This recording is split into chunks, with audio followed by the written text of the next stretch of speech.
pesan almarhum ayah saya sama ibu saya itu, lihatlah ke bawah, jangan lihat ke atas. Artinya lihat yang di bawah kita. Kalau kita lihat ke atas, itu nanti haus terus. Ya. Nah, Genji kalau mau sukses hidupnya, muliakan ibumu. Manjakan kalau masih hidup, manjakan. Ya. Kalau sudah mendahului kita, perbanyak sedekah untuk nama mereka. Itu Islam mengajarkan itu. 6.666 ayat di Quran itu tidak ada yang mengajarkan kecurangan. Tidak ada yang mengajarkan korupsi di situ. Di situ mengajarkan sedekah banyak. Ya, tidak ada yang mengajarkan kecurangan.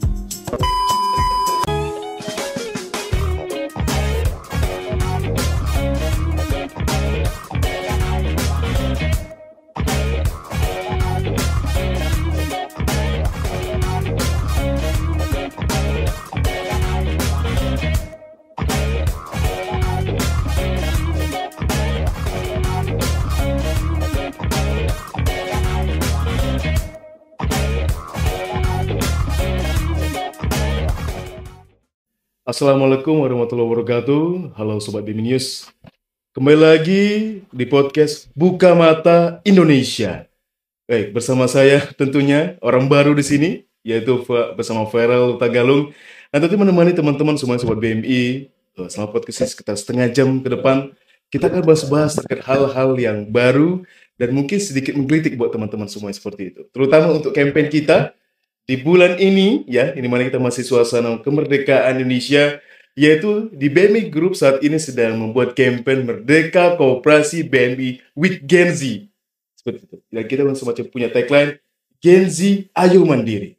Dan tentunya di sini kita akan bahas hal tersebut secara mendalam bersama narasumber hebat kita, yaitu Presiden Direktur BMI Group saat ini, yaitu Bapak Kamarudin Batubara SEME, dan menemani kita nantinya setengah jam ke depan. Tapi sebelum ke beliau, saya sedikit sounding buat teman-teman Sobat BMI untuk memfollow sosial media kita. All sosial media kita, mulai dari Instagram, YouTube, TikTok, sehingga teman-teman bisa keep up nanti, terutama Sobat BMI ya, terutama para Gen Z ini yang aktif di sosial media, silahkan like dan juga share dan komen di sana.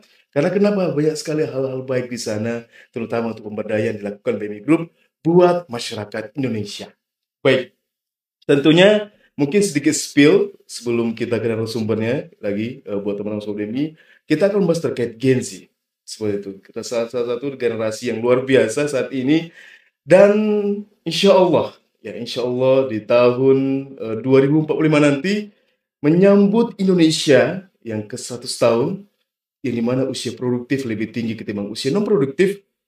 Ya, seperti teman-teman tahu Sobat BMI, yaitu adalah Gen Z tadi. Seperti itu.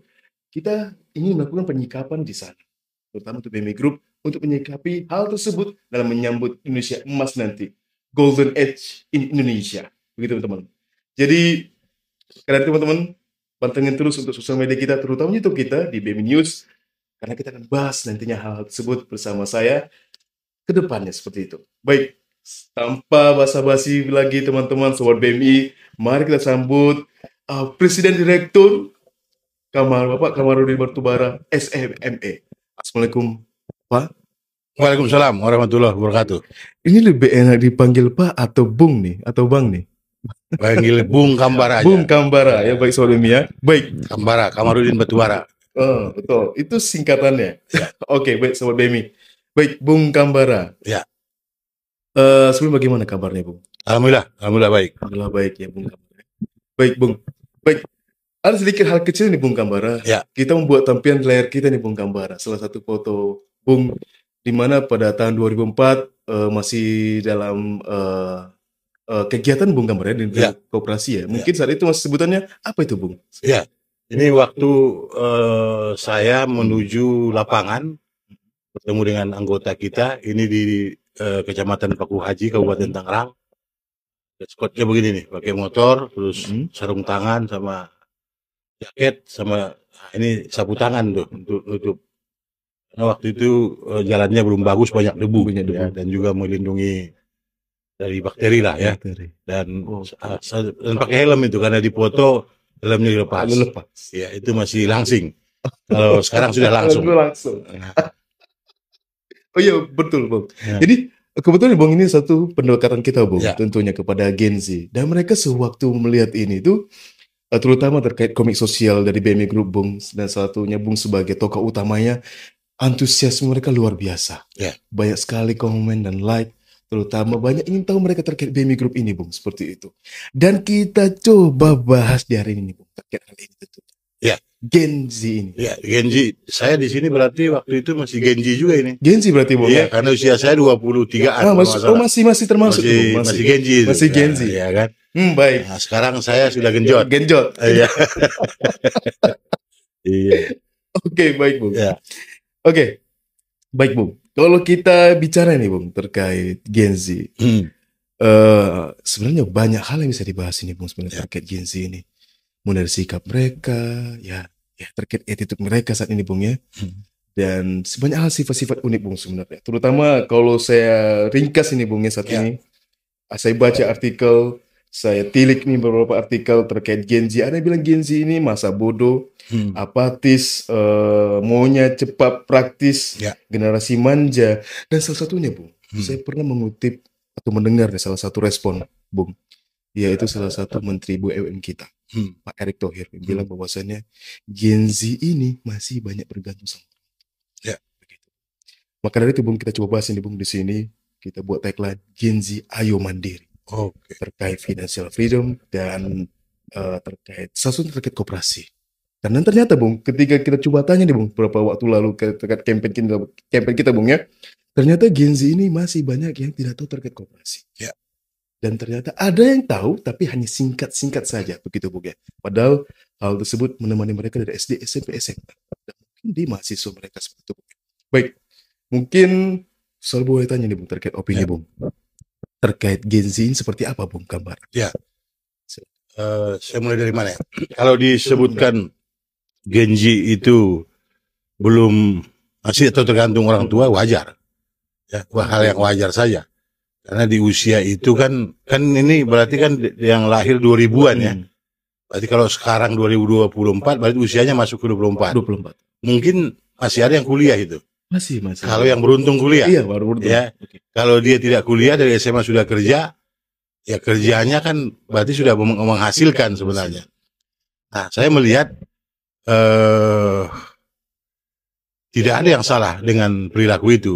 Ini kan persoalan siapa mau jadi apa dan mau kemana itu adalah dipengaruhi oleh lingkungan. Ya. Mungkin juga dipengaruhi lingkungan ini tentu di keluarga juga. Tahu kemudian kalau dia keluar dari rumahnya, lingkungan di tempat tinggal dia seperti apa anak-anak muda ini gitu kan. Di usia saya waktu itu ya macam-macam tantangannya. Ya kan, bahwa kita tergantung orang tua itu hal yang wajar karena usianya juga usia seperti itu ya, masih kuliah. Terus untuk ke depan, kalau ini agak panjang nih ceritanya, kemudian kalau mereka sudah sarjana atau sarjana muda, diploma gitu ya, mayoritas itu kan setelah lulus itu ingin bekerja. Betul. Nah, ini mungkin kenapa saya bilang panjang, kaitannya tentu bisa ke metode pendidikan kita.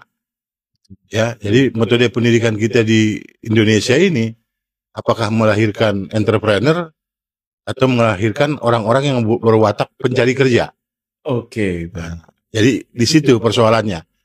Nah, dan seringkali kalau kita lihat sekarang pengusaha-pengusaha sukses, justru itu sebenarnya ya banyak yang tidak melalui pendidikan formal. Contoh Bob Sadino. Iya, Bob Sadino. Saya pernah dengar, Bung. Iya kan? Dan terus banyak lagi yang lain. Siapa misalnya kayak apa latar belakangnya misalnya Hairul Tanjung, anak Singkong. Anak Singkong. Iya kan? Kalau kita bicara nasional gitu ya, Bob Sadino, Hairul Tanjung, terus yang lain-lainnya. Ya, berbeda dengan pengusaha-pengusaha yang memang bapaknya sudah pengusaha gitu. Nah, kalau ini harus kita cluster nih. Gen Z yang seperti apa gitu kan. Backgroundnya dia, lingkungannya dia ke sana. Nah, tantangan ini sebenarnya di usia masing-masing, di usia 20-an ini, itu adalah hal yang wajar. Sekarang kalau kita kaitkan tadi bahwa tidak tahu koperasi, ada dua hal. Ya, pertama mungkin koperasinya sendiri tidak dipublish. Koperasinya ini sendiri tidak familiar di negeri ini. Padahal ini amanat konstitusi pasal 33. 33. Ya. Betul. Maka berarti di situ bagaimana nih supaya familiar di masyarakat mulai dari level bawah sampai level atas, begitu juga masing-masing generasi ya. Generasi Gen Z atau X atau baby boomers gitu ya. Ini dari mana supaya mereka tahu? Tentu ada peran pemerintah. Nah, kalau mereka tidak tahu, menurut saya wajar-wajar saja. Kenapa? Karena koperasinya juga kurang dipublish dan pemerintahnya juga tidak menjalankan pasal 33 di dalam sistem perekonomian kita. Oke. Ini jadi wajar-wajar saja. Nah, kalau kemudian ada yang tahu, mungkin di lingkungannya ada atau pernah melihat pelang nama sebuah koperasi atau seperti atau ada temannya yang kerja di koperasi gitu. Jadi itu persoalannya dua hal itu. Pertama, anak mudanya mungkin kurang kurang melihat atau kurang bergaul dengan orang-orang koperasi. Yang kedua, fungsi publikasi dari koperasi itu sendiri dan juga pemerintah gitu.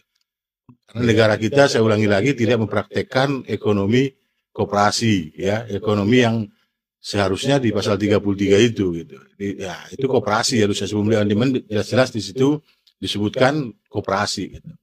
Baik, Bung. Berarti kalau disimpulkan berarti Bung ya. Pemerintah juga punya peran di sana untuk mensosialisasikan terkait hal tersebut. Yang pertama harusnya pemerintah. Berarti sejauh ini pemerintah belum signifikan berarti Bung ya? Belum signifikan. Oke. Belum signifikan. Karena jujur Bung, sewaktu kita kembali lagi Bung ya, sewaktu kita mencoba menanya para Gen Z ini, ya anehnya mereka banyak tidak tahu terkait koperasi. Padahal di SD, SMP, SMA itu diterapkan di mereka. Mungkin secara kecil mungkin koperasi di SMA semacam membeli ATK dan sebagainya seperti itu.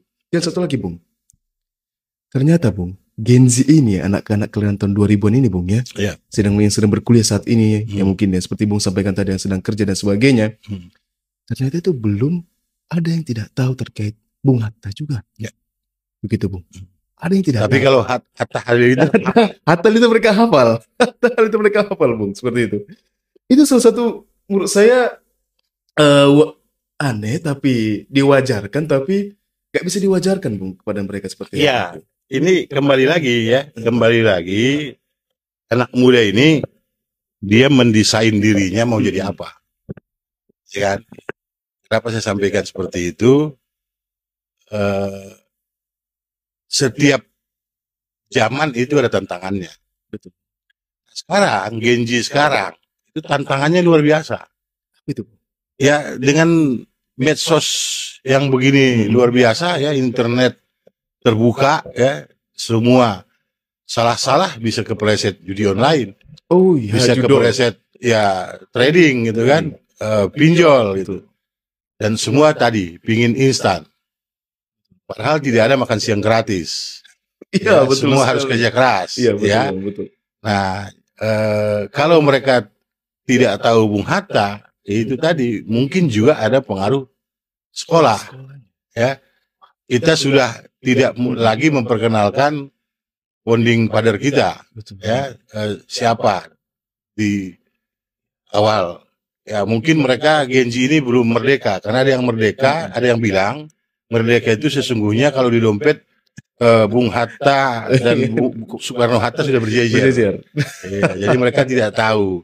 Dan publikasi tentang Bung Hatta ini siapa juga mungkin kurang. Tapi kalau di BMI sendiri dengan klik BMI News itu selalu kita publikasikan. Contoh di ruang podcast ini saja kan. Iya, betul sekali. Ini kan semua Bung Hatta ya, kata-kata bijak Bung Hatta terkait semangat berkooperasi dan berekonomi ya. Betul. Karena Bung Hatta sampaikan yang mana ya? Ini ya, Bung Hatta menyampaikan bahwa cita-cita kooperasi Indonesia menentang individualisme dan kapitalisme secara fundamental. Ini bisa kita jadi bahan diskusi. Betul, Bung. Betul. Artinya sebenarnya kapitalisme dan individualisme ini harus dilawan. Apa tujuannya? Cita-cita kooperasi harus hidup dahulu dihidupkan terus-menerus, barulah bangun organisasi sebagai badan pelaksana cita-cita. Artinya cita-cita itu dirumuskan secara bersama-sama. Orang berkoperasi itu untuk apa? Untuk sejahtera bersama. Betul. Ya, sesuai dengan tujuan koperasi pasal 3, ya, kesejahteraan anggota pada khususnya dan masyarakat pada umumnya. Bagaimana mengimplementasikan itu? Maka kita mendirikan sebuah perusahaan yang bernama koperasi badan hukumnya untuk kebutuhan bersama. Nah, siapa yang diamanahi menjadi pengurus, pengawas, dan pengelola, disitulah dia tugasnya. Bagaimana mengimplementasikan supaya bisa mewujudkan sejahtera bersama. Banyak hal, tahapan-tahapan dilakukan. Apa itu? Misalnya, dalam membuat sebuah usaha itu, saya membuat ada 7 langkah. Yang pertama itu niat. Oke, niat. Ya, niatnya mau ngapain, ya kan? Kemudian baru kita cari relationship kita, ya, siapa yang bisa kita ajak bergabung, ya, relasi-relasi kita siapa, ya kan, networking ini, ya kan, jaringan kita siapa yang mau kita ajak. Yang ketiga baru nanti bicara mau menjalankan bisnis apa, sama dengan koperasi, mau bikin koperasi apa, ya. Baru yang keempat bicara modal. Dari potensi tadi, dari networking tadi, relasi-relasi tadi itu, baru kita bicara modal. Setelah modal ada, baru kita siapkan SDM-nya. Yang kelima, yang keenam, baru kita bentuk organisasinya. Kita pilihlah kalau dia koperasi siapa yang jadi ketua, siapa yang sekretaris, bendahara. Dan ingat, dalam menyusun sebuah organisasi koperasi itu supaya cepat berkembang harus menempatkan pengurus yang memiliki jiwa entrepreneur. Oke, baik. Ya, karena koperasi ini dibutuhkan inovasi yang biasa. Yang ketujuh apa? Duit. Oh iya, duit. Kalau mau duit. Nah, ya, lakukan. Jangan banyak teori. Ya, jadi Genji itu juga sama. Dia memutuskan hidupnya mau jadi apa. Betul. Ya, tidak akan pernah orang dikenang kalau tidak punya karya. Iya. Ya, kalau dia hanya numpang, terus-terusan misalnya. Saya suka sedih ya, ada anak-anak si SMA misalnya memaksa minta motor, padahal ibunya nggak punya, akhirnya menusuk ibunya, bahkan membunuh ibunya, gitu ya. Ini kan sesuatu yang miris. Jadi saya nggak tahu siapa, kita tidak bicara siapa yang salah, tapi kita memberikan pandangan bahwa setiap kita dilahirkan itu harus sadar ya bahwa kita dilahirkan itu ada maksudnya. Betul. Ya, dan kita bagaimana bisa menerjemahkan maksud kita itu, maka masing-masing kita harus mampu menggali potensi itu. Genji juga sama. Kalau pesennya misalnya dia di marketing, tekuni itu. Ya. Kalau dia ingin tahu koperasi, pelajari tentang koperasi. Dan sekarang lebih gampang belajar. Ya, dengan nanya Mbah Google selesai semua persoalan. Semua karena sudah ada. Saya lihat YouTube ada semua itu. Nah, sekarang tinggal kita bagaimana bijak. Ya, menata hidup, ya, kemudian pengendalian diri. Ada hal-hal yang bisa kita harus masuk atau tidak. Karena masih saya ulangi lagi, setiap zaman ada tantangan masing-masing. Betul. Ya, apakah kita akan menjadi pemenang atau jadi pecundang? Ya. Jadi berkoperasi itu kenapa anak muda tidak tahu tadi karena publikasi yang kurang, maka BMI Group itu membuat ikhtiar dengan ya pemirsa bisa buka klik bmi.com atau buka YouTube kita BMI News, kita di sana sharing. Termasuk yang ini tentang koperasi. Ya, ini tidak mudah menerjemahkan bagaimana badan usaha koperasi itu tidak mudah. Ya. Bayangkan dari lahir sampai kita lulus kuliah atau masuk dunia kerja semua kapitalis, semua sikut-sikutan. Ini diajarkan bagaimana supaya sejahtera bersama. Ini bagaimana terjemahannya? Artinya, ya, hakikat manusia sebagai makhluk sosial itu diwujudkan lewat koperasi. Dalam praktek, kalau terkait dengan koperasi simpan pinjam misalnya, ya, dia harus, kalau ada anggota yang tidak bisa bayar, itu harus dicari solusinya. Kenapa? Karena mereka pemilik koperasi. Masyarakat yang menjadi anggota itu pemilik koperasi. Apa buktinya? Dia memiliki simpanan wajib dan simpanan pokok. Yang kalau di PT itu saham. Dia punya modal di sini. Mereka harus diyakinkan, harus diberikan edukasi bahwa ini milik bersama. Ya, dan ini kan tidak ada di kapitalis. Nah, apa persoalan? Kata Bung Hatta, bagaimana mendirikan koperasi itu didirikan sesuai dengan kebutuhan anggotanya. Betul, betul. Kenapa mereka berkoperasi? Mereka ingin mengakses modal yang mudah dan cepat. Mudah itu belum tentu. Ya, itu debatable lah. Terus nanti dia ingin usaha, dia berusaha mau kemana barangnya? Koperasi harus menjadi apteker. Ya, bisa menyalurkan itu seperti kita membentuk koperasi konsumen dengan BMI poin kita bisa memasarkan produk anggota. Kita bisa scale up anggota kita seperti sepatu saya yang saya pakai. Iya, betul. Ini saya buka boleh ya? Boleh Bung, silakan Iya. Bung. Atau boleh taruh di sini. Boleh. Nah, ya. Ini salah satu sepatu yang dibikin di Tangerang dari anggota kita. Anggota kita, Bung. Kita kurasi, kemudian kita modelnya kita ikutkan macam-macam kekinian, atau misalnya nanti juga Mas Perel dengan teman-teman humas bisa saja desain untuk anak-anak muda lagi, untuk Genji gitu kan. Genji. Nah, kalau Genji yang mau siap dengan tantangan, jadi marketingnya sepatu ini. Betul sekali, Bung. Ya, Betul ada sekali. sepatu, ada ikat pinggang, ada dompet, banyak. Ya. Nah, ini upaya-upaya kita. Bayangkan kalau dari ujung rambut sampai ujung kaki, itu diproduksi oleh anggota koperasi dan dipakai oleh orang koperasi. Hidup kita sejahtera bersama. Betul, Bung. Ya, ada yang bagian produksi, ada yang bagian marketing. Kegiatan aktivitas ekonomi ini kan 3. Ya, 1 produksi, distribusi, dan konsumsi. Selama ini kita konsumsi terus, di konsumen terus. Gak pernah produksi. Kapan kita jadi produsen? Iya. Ya kalau skillnya passionnya di marketing, distribusi, tapi distribusi yang wajar. Jangan modal beli 10.000 dijual 100.000. Kan tidak adil. Koperasi itu harus adil, apalagi kita syariah. Betul. Ya kan, harusnya yang wajar. Bahkan bikin komitmen misalnya.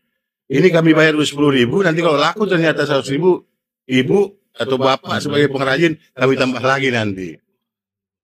Ini harus, itu yang saya pahami dari apa-apa yang saya baca tentang artikel Bung Hatta, ya, termasuk dengan quote-quote apa yang kita cari lah ini ya, semua kita buat. Ya, jadi anak muda itu sebenarnya mencari, ya, jangan disuguhin terus. Jangan disuapin terus. Dia harus mencari, ya, mencari jati diri itu kan. Di usia-usia 20 itu kan mencari jati diri. Betul. Karena nanti begitu dilewat 40, di usia 40, guru saya bilang itu ada 3 yang terbentuk yang sulit bergerak atau bergeser lagi. Apa itu? Yang pertama soal spiritualitas. Ya, spiritualitas seseorang itu kalau sudah di 40 dia akan susah itu berubah. Ya, kemudian yang kedua karakter. Ya, karakternya kalau dia sudah seperti itu di sebelum usia 40, setelah lewat 40 dia akan begitu. Yang ketiga ekonominya. Jadi seseorang kalau ekonominya masih begitu-begitu aja usia sudah 40, itu tidak akan jauh berubah. Kalau dia belum kaya, maka dia tidak akan kaya.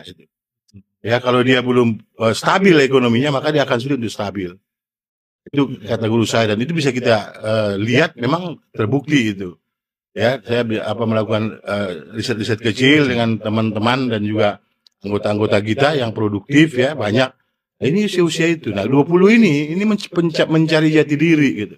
Betul. Nah, ketika dia 30 tahun itu sudah siap lepas landas ini. Betul, udah siap. Ya, langsung take off dia. Langsung take off gitu. Dan ini dia yang harus tahu. Ya. Karena tidak ada orang dikenang karena tanpa jasanya, tanpa inspirasinya. Kita dilahirkan di dunia ini, pasti ada maksud dimintain pertanggungjawaban, dan kita akan punya keturunan kita juga harus kita pertanggungjawabkan. Ya. Nah, dengan koperasi ini tadi kita kerjasama, kooperasi, ya, bekerja sama untuk kepentingan bersama. Kan di sini kata Bung Hatta tidak dibutuhkan orang yang luar biasa. Cukup jujur dan setia kawan. Artinya setiap kegiatan bisnis itu keuntungannya dibagi sama-sama.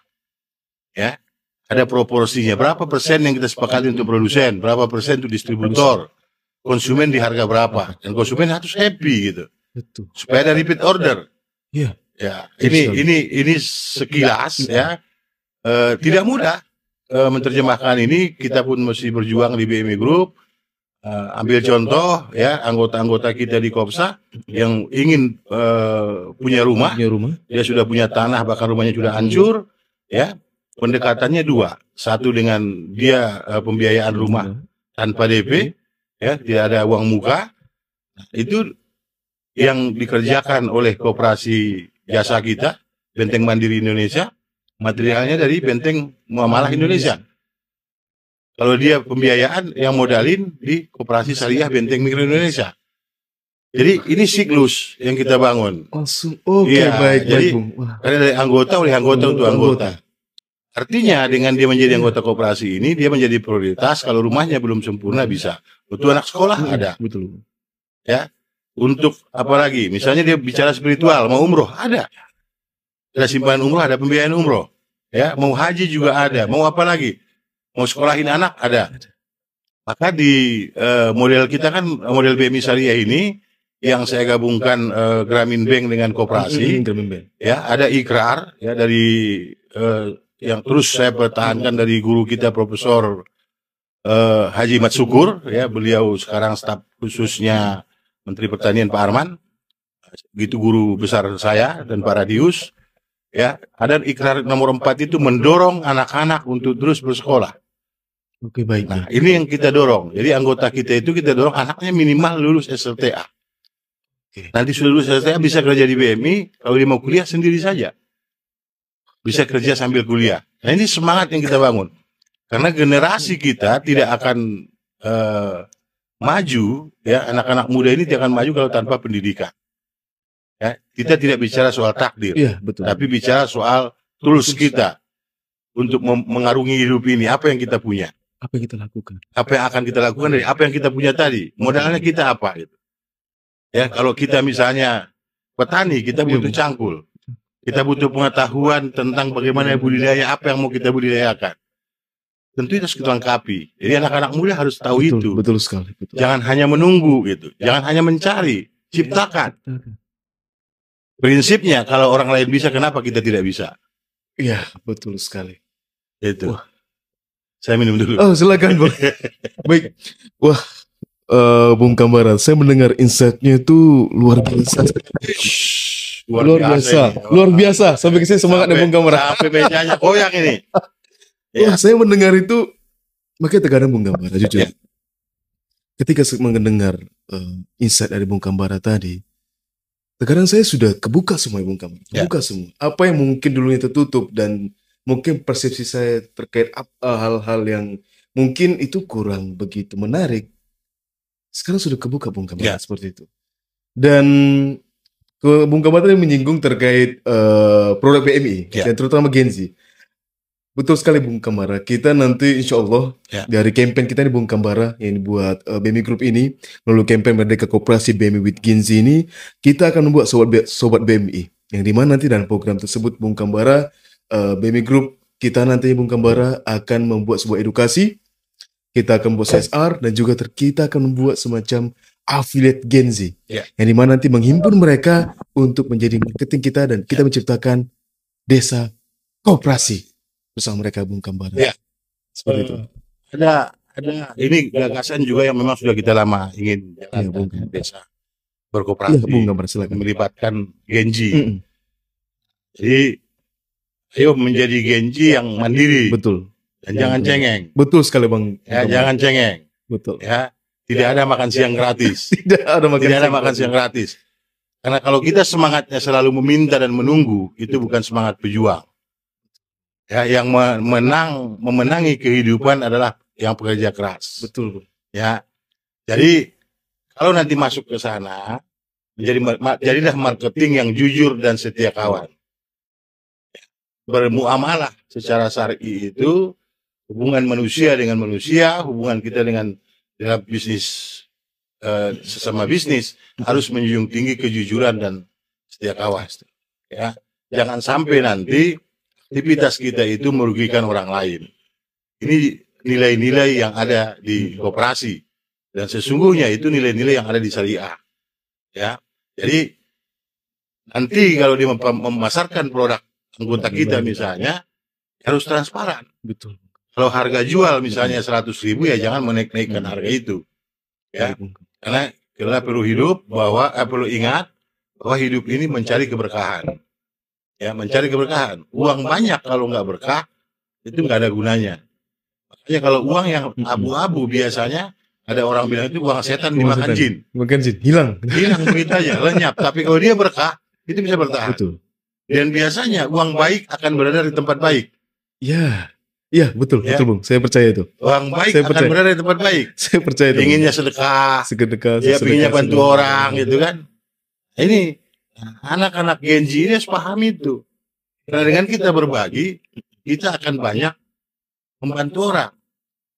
Saya sedikit Ya, boleh. spill Silakan. rahasia percakapan Nabi Musa dengan Allah Subhanahu Wa Taala.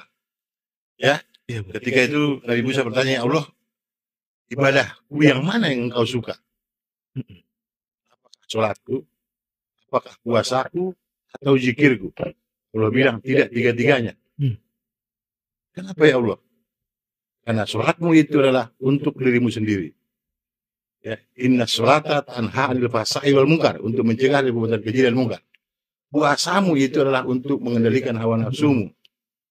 Berarti untuk dirimu. Dirimu juga. Zikirmu juga untuk dirimu sendiri, untuk ketenangan jiwamu. Yang aku suka adalah sedekahmu. Kenapa? Karena sedekahmu bisa merubah banyak hidup orang. Khairun nas anfa'uhum linnas. Anak-anak muda kita Gen Z ini kalau mau membuat perubahan, berbanyak berbagi. Hal kecil saja. Hal kecil. Makanya BMI itu sedekahnya. Ada ambulan, rumah gratis. Sekarang hari ini kita menyerahkan rumah ke yang ke-491. Besok yang ke-492. Nanti yang ke-500 pemirsa BMI News, kita akan masukkan lagi ke rekor muri. Karena kemarin rekor muri yang 300 itu sudah masuk, sekarang nanti yang 500 rekor muri. Ya, ayo anak-anak muda Gen Z ya, jangan cengeng, ayo mandiri, berbuat. Ya, hal kecil. Dan kalau saya mau cerita, ya saya mau spill tentang bagaimana kita mengumpulkan uang untuk rumah gratis ini tentu dari keuntungan koperasi, dan ada juga yang kita kumpulkan dari sedekah atau zakat. Ya, dari zakat ini tuh ambulan. Sedekah itu dari apa? Gerakan Rp1.000 seminggu dari anggota kita. Hal kecil Rp1.000, tapi anggota kita ada 300.000. Kalau semua disiplin berarti 300 juta seminggu. Jadi itulah kenapa asas koperasi itu kekeluargaan dan gotong royong. Hal susah akan menjadi mudah dengan kita gotong royong. Ya, tapi tadi ingat jujur dan setia kawan. Bagaimana itu supaya jujur dan setia kawan? Hilangkan kepentingan pribadi. Loyalitas dijunjung tinggi. Loyalitas dijunjung tinggi, integritas dijaga. Ya, tanpa itu kita akan menjadi pecundang. Kita akan menjadi. Jadi saya ingat jok-joknya almarhum Gus Dur. Apa itu, Bung? Kata beliau, ada satu orang yang ingin transparansi hati. Ya, jadi kata dokternya harus transparansi hati. Kalau enggak bisa berakibat fatal. Ya. Saran dokter, carilah hatinya para anggota DPR. Politikus. Kenapa begitu? Karena mereka jarang menggunakan hatinya. Yang saya mau sampaikan, ya, kita juga tidak sempurna. Betul, Bung. Kita tapi belajar untuk ke sana, maka setiap kebijakan yang kita buat, setiap usaha yang kita jalankan harus menggunakan hati. Ya, saya sering sampaikan ke teman-teman, kalau saya dibegitukan sakit, jangan kita begitukan orang. Iya, betul sekali. Ya, jadi kebijakan yang kita buat itu untuk kesejahteraan bersama. Bukan sendiri. Bukan sendiri. Dan saya percaya kalau kita mengurusi banyak orang, nanti Allah akan mengurus kita. Dengan sendirinya. Dengan sendirinya. Oke. Jadi, ya, karena Allah suka dengan sedekah. Bahkan di surat Al-Munafikun ayat 10 surat ke-63 disebutkan, nanti begitu kita meninggal, kita langsung bilang. Begitu kambara meninggal, dia langsung bilang, ya Allah hidupkan saya sebentar saja, karena saya pingin sedekah. Kenapa? Karena bayangkan, apalagi wakaf. Dengan wakaf itu misalnya,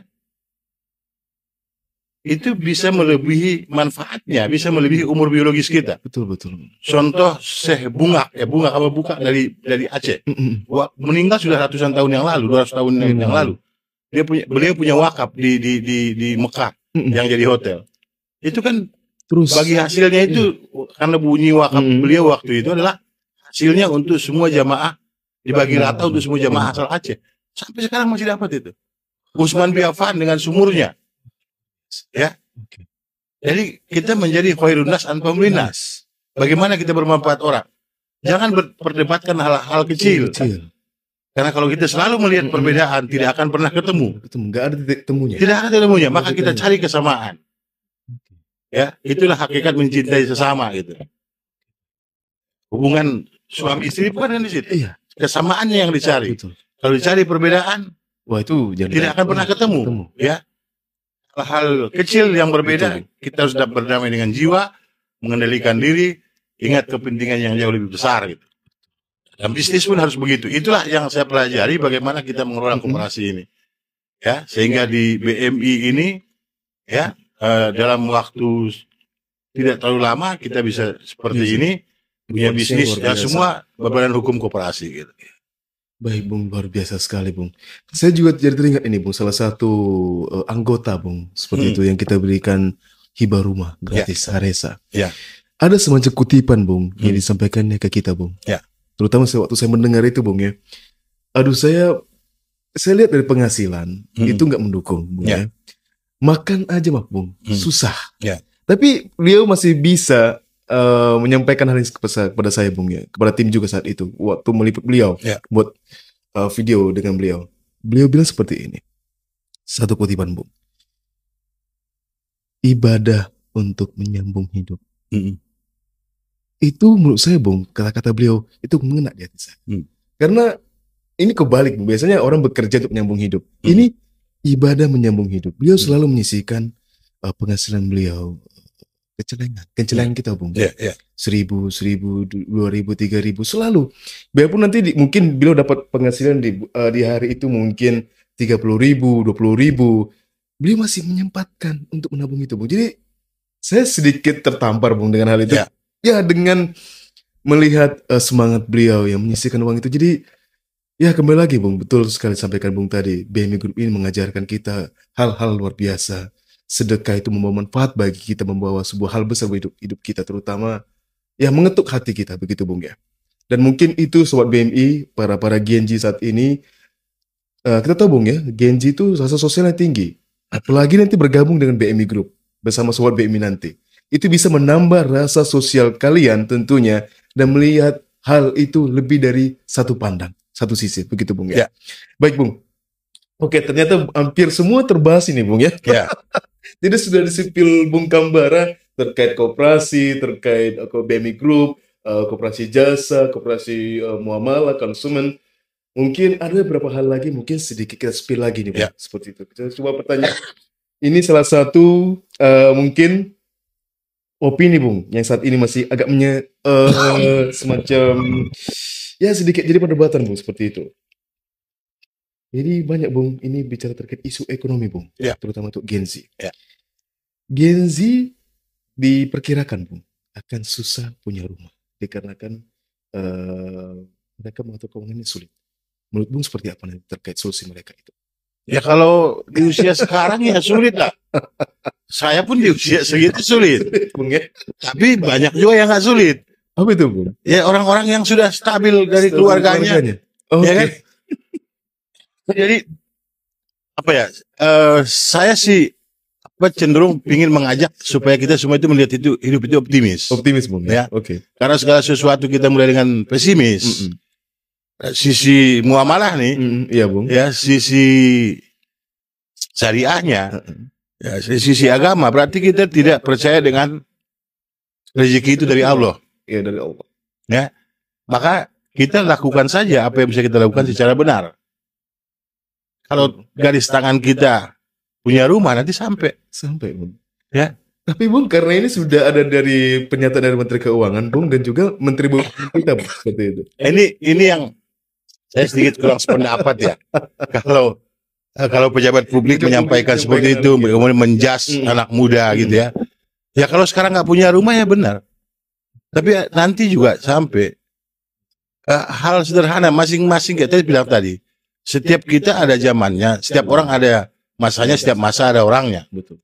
Setiap zaman itu ada tantangannya. Nah nanti kita akan menyesuaikan diri. Siapa yang tahu kita akan punya handphone yang luar biasa? Zaman dulu orang berhitung pakai sempoa, pakai kalkulator naik, naikin kalkulator, terus naik lagi komputer. Sekarang makin banyak lagi, ya. Jadi nanti itulah di fikih muamalah, di muamalah itu nanti setiap kita itu ada yang apa kapitalis itu menyebut nanti ada masa apa namanya itu masa apa istilah itu stuck. Oke, betul. Tapi syariah enggak.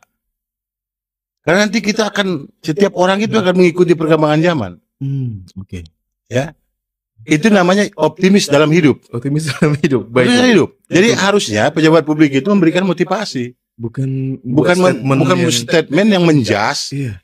Yang itu kan kalau ditangkap oleh Genji yang berjiwa lemah. Iya. Mentalnya lemah. Hidupnya akan apatis. Betul. Apatis. Betul, Bang. Maka harus dikasih semangat. Betul, Bang. Harus dikasih motivasi. Ya. Lagi pula tugas pemerintah untuk menyediakan itu. Memfasilitasi mereka itu. Iya, itu tugas pemerintah. Jangan karena tidak sanggup menyediakan kesempatan itu kemudian menjas seperti itu, tidak fair dong. Iya, betul sekali. Ya, itu harusnya pejabat publik itu mengedukasi rakyatnya. Jangan dijas seperti itu. Jadi suatu saya mendengar tuh, Bung, kok ini jadi hal lucu ya? Kok begini sih statementnya? Makanya kan juga ada beberapa ya yang bilang kita harus mengajak Genji berkooperasi. Iya, betul, Bung. Kenapa saya harus ajak? Seharusnya dia cari berarti, Bung, ya. Dia perlu nggak berkooperasi? Kalau nggak ada Genji nanti gimana? 45 tahun kooperasi mati? Enggak juga. Nanti akan ada orang-orang yang masih tumbuh insan-insan kooperasi yang lain gitu kan. Mungkin kesadarannya setelah Gen Y, Gen X gitu kan, bisa jadi kan, nggak masalah. Nah jadi ini kesempatan saja menurut saya. Tadi pertama ya pemerintah harus mempublikasi tentang koperasi. Makanya koperasi masing-masing, semua koperasi yang katanya ada 130.000 di seluruh Indonesia ini, ayo dong publikasikan koperasinya. Ya kalau perlu nanti misalnya Mas Ferel dengan tim ajak ketua koperasi podcast di sini untuk menceritakan koperasinya gitu. Nanti klik BMI News bikin beritanya. Ya, kalau perlu ke media mainstream silakan itu kan. Karena kita harus bicarakan hal-hal yang baik itu harus kita sampaikan. Niatannya siar bukan ria. Betul. Karena kalau kita tidak ceritakan bagaimana rumah gratis, tidak ada koperasi yang menduplikasi bikin rumah gratis. Sekarang alhamdulillah sudah ada beberapa koperasi yang juga punya program bikin rumah gratis. Mencontoh yang baik. Karena yang itulah kita hidup. Kalau yang baik itu kita contoh. Ya. Dan sebagai manusia yang beretika, ya kita harus ikhlas. Kami mencontoh dari ini. Seperti saya sampaikan tadi, kita belajar meneruskan apa yang diajarkan guru kita Profesor Matsukur dan almarhumah istri beliau Ibu Heni. Ya mudah-mudahan kita doakan beliau lapang di kuburnya. Ya, yang banyak mengajari kita, memberikan semangat kepada kita gitu kan. Itu etikanya begitu. Disampaikan kami belajar dari ini, inspirasinya dari ini. Ya, jangan ini saya yang hebat, nggak ada kita yang hebat. Nggak ada yang hebat. Ya. Nggak ada. Itu kita ini semua nyontek. Iya. Makanya saya nggak percaya dengan haki. Saya keberatan dengan haki. Iya. Allah kebetulan memberikan kemampuan kita untuk itu. Bukankah kalau manusia meninggal ada 3 perkara yang dibawa? Amal jariah, anak yang soleh-soleha, dan ilmu yang bermanfaat yang diajarkan. Boleh kita paten-patenkan, masa kita nggak dirahasiakan terus? Berikanlah itu, bukalah itu kepada semua orang supaya bermanfaat untuk orang banyak. Itu. Dan mungkin saja bisa ditingkatkan lagi berarti, Bung, ya, terkait tadi ide tadi yang ya bisa jadi nanti orang bisa punya temuan baru yang bisa meningkatkan itu gitu. Kalau saya bilang ada banyak yang nanya, nanti kalau BMI contek orang lain, alhamdulillah. Terus nanti kan takut tersaingi. Allah yang memberikan rezeki. Allah yang memberikan rezeki. Saya dagang.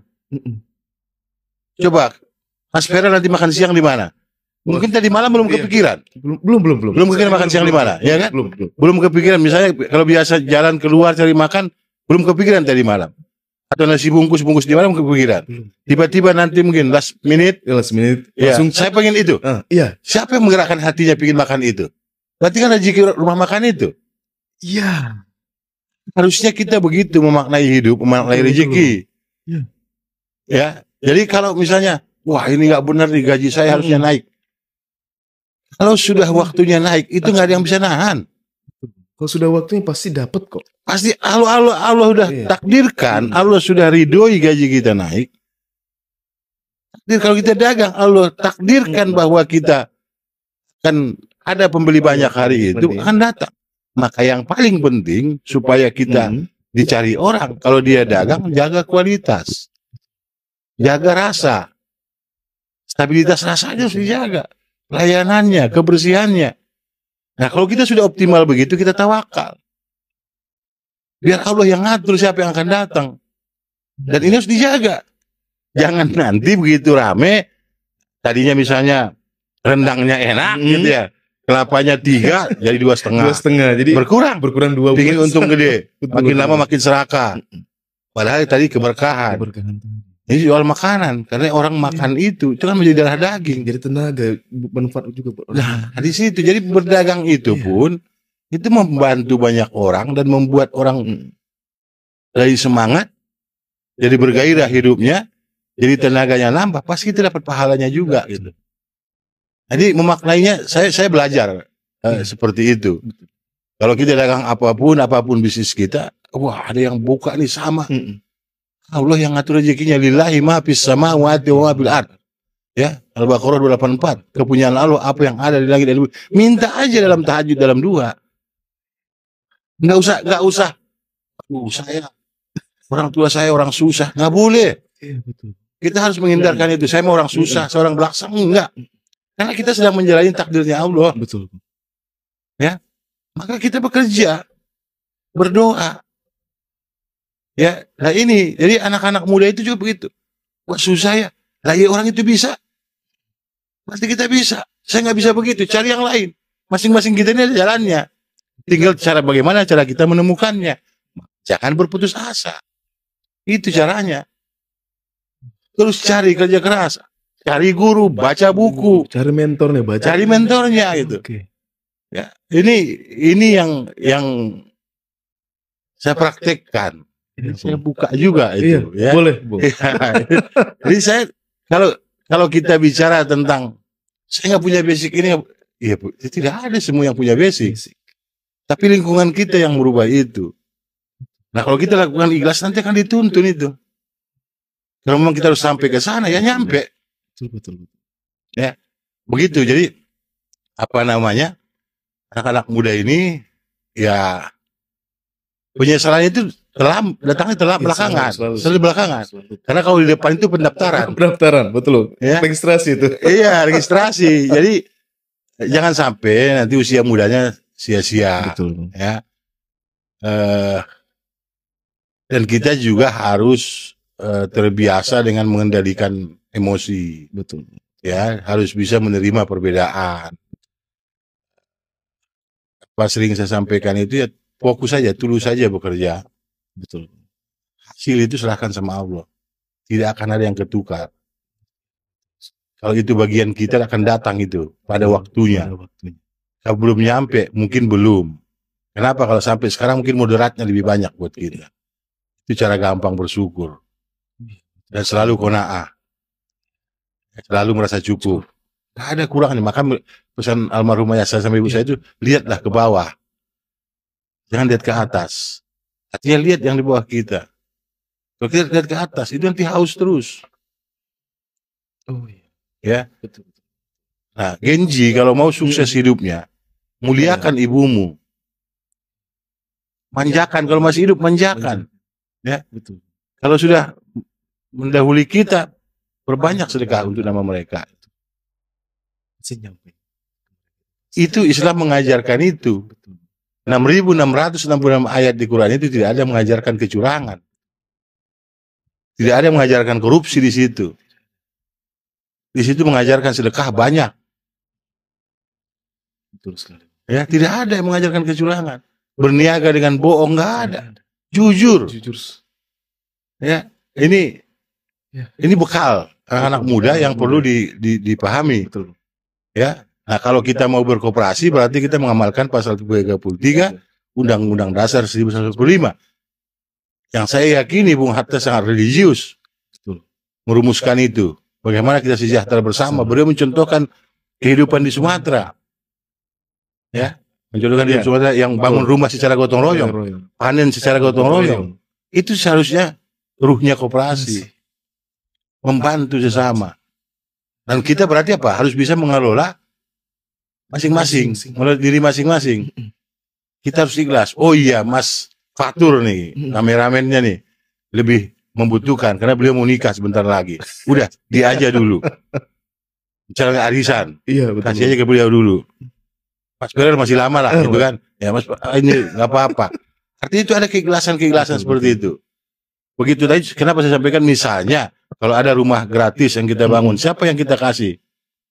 Nah, kita harus bisa itu mengendalikan itu. Siapa yang kita dahulukan? Jangan keluarga kita juga. Gitu. Ya, jadi berlaku adil karena pilar syariah itu ada 3. Ya, pertama soal ketauhidan. Jadi syariah itu tuntunan agama. Ya, yang kedua keadilan. Dia harus adil. Jadi tidak boleh kemudian orang berkoperasi ditambah susah. Maka dia pun yang memanfaatkan layanan koperasi harus jujur, harus bertanggung jawab. Yang ketiga kemaslahatan. Jadi masalah itu kesejahteraan. Jadi koperasi kita ini harus memberikan kesejahteraan sebanyak-banyaknya. Ya, nah, teman-teman Genji, mau kerja di mana? Yang memberikan manfaat kepada orang banyak, kita juga sejahtera. Atau pekerjaan kita yang menyiksa orang banyak. Tidak dengan kejujuran, gitu kan? Betul. Harus kejujuran, gitu. Karena tidak ada kita sekaya apapun dikubur dengan hartanya, nggak ada. Maka selalulah kita berikhtiar menjadi khairun nas anfa'um linnas, menjadi manusia yang bermanfaat untuk manusia lainnya, untuk orang lain. Karena kalau dia bahagia, banyak orang dibantu, dia mendoakan kita. Nah, kalau Allah berkenan akan tambah lagi rezeki kita bagi lagi, Allah tambah lagi, begitu.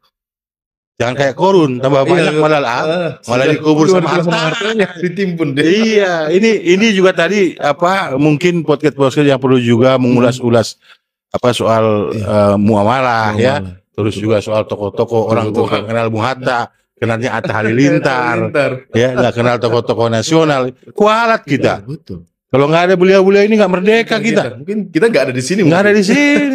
Mungkin udah dikubur. Iya. Oke, baik Bung. Luar biasa sekali Sobat BMI terkait insight lagi yang diberikan Bung Kambara buat kita. Makin kebuka ya tentunya ya, terutama untuk hatinya ya, untuk Sobat BMI. Jadi terutama memang Genji ini Bung Kambara selalu memang sifatnya, maaf Bung Kambara ya, bukan, saya juga Genji. Anak saya juga Genji. Saya boleh mungkin melihat teman-teman saya di luar sana. Sobat BMI, Bung Kambara, jujur memang apatisnya luar biasa Bung Kambara. Mereka yang mementingkan diri mereka sendiri. Mereka melupakan hal itu tadi Bung Kambara, sampai Bung Kambara tadi. Kita harus bermanfaat buat orang lain. Apapun yang kita lakukan, apapun yang kita perbuat, coba kita menilik orang dulu sebelum diri kita sendiri. Begitu Bung Kambara. Baik Bung Kambara. Oke, karena bentar lagi Bung Kambara, kita akan mengadakan webinar Bung Kambara. Ya, buat Sobat BMI, salah satu narasumber hebat kita nih yang akan hadir di situ, tokoh utama kita, yaitu narasumber kita di hari ini juga, yaitu Bung Kambara, yang nanti membawakan beberapa hal buat Sobat BMI nantinya, terutama pemaparan terkait ideologi dan koperasi BMI. Begitu. Nanti jangan lewatkan hal itu, kan? Dan juga hal itu berkaitan dengan pertanyaan ini, Bung Kambara. Baik. Menurut Bung Kambara sendiri, penting nggak peran Genji ini buat koperasi? Kita jawab nanti di webinar. Webinar ya? Oke, baik ya. Bung. Baik Bung Kambara. Supaya penasaran ya buat teman-teman ya. Jawab nanti di webinar. Betul Bung Kambara. Baik teman-teman semuanya. Mungkin ada sedikit udah mendekati sesi penutup ini Bung Kambara kita. Siap. Baik. Mungkin ada semacam pesan penutup nih dari Bung Kambara buat Sobat BMI atau teman-teman Genji yang menonton YouTube kita hari ini, menonton podcast kita hari ini. Apakah ada Bung Kambara ingin sampaikan kepada mereka? Iya, Genji harus mencari tahu tentang koperasi. Mencari tahu itu bisa dari yang dilihat, bisa dari yang dibaca. Nah, biasanya kalau yang dilihat itu belum tentu sebaik yang dibaca. Betul. Karena yang dibaca itu nanti tentu dia ada ada teorinya, ada sejarahnya. Betul. Dari situ kita akan lihat. Dan saya mendoakan mudah-mudahan Gen Z nanti bisa menemukan koperasi yang ideal. Betul. Koperasi yang memang bisa mensejahterakan seluruh rakyat Indonesia dan seluruh masyarakat dunia. Ayo membaca dan belajar, pelajari apa koperasi, karena ajaran koperasi itu adalah untuk kesejahteraan bersama. Banyak literaturnya. Itu aja. Terima kasih. Baik, itu tadi penutup dari narasumber hebat kita di hari ini, yaitu Bung Kambara, dan tentunya menutupkan sisi podcast menjelang nanti webinar kita nantinya. Dan mungkin hal ini juga menginspirasi saya tentunya terkait koperasi, yaitu melalui buku ini tentunya, yaitu model BMI Syariah, tentunya dari Bang Kamarudin Batubara SEP. Dan menulis buku ini dan bersama editor lainnya. Dari sini mungkin teman-teman nanti boleh mungkin recheck dan cek juga tentunya terkait buku ini di Gramedia nantinya terkait buku ini. Kalau di Jawa sudah Jabodetabek sudah nggak ada. Sold out ya. Sold out. Nanti akan ada edisi new edition di Januari 2025. Oke. Itu dicatat ya Soul BMI ya. Nanti ada new edition di 2025 nanti. Dan siapa yang pengen tahu terkait BMI, model BMI Syariah dan berbagai inovasi yang dilakukan nantinya, boleh dicek di buku ini, dan nanti bisa jadi semacam referensi nantinya buat teman-teman, terutama yang di Fakultas Ekonomi ya, seperti Bung Kambara ya.